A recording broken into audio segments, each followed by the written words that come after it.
चलिए बेटा, एक बहुत ही शानदार प्रॉब्लम आपके लिए इंडेक्स का रिकॉर्ड कर देता हूं, ठीक है।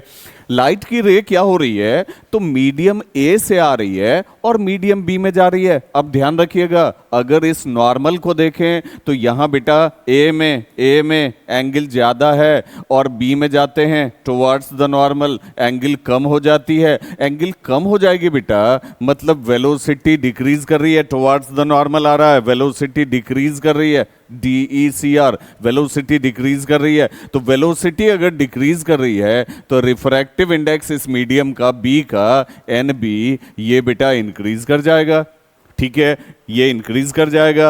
अब अगर इसका यहां वेलोसिटी ज्यादा है, यहां वेलोसिटी ज्यादा है, तो इसका इंडेक्स अगर देखें तो इसका इंडेक्स लेसर है, इसका इंडेक्स कम है, और यहां वेलोसिटी कम हो गया तो इंडेक्स ज्यादा हो गया। अब कह रहा है a light ray enters from medium A to medium B as shown in figure this, the refractive index of medium B relative to medium A।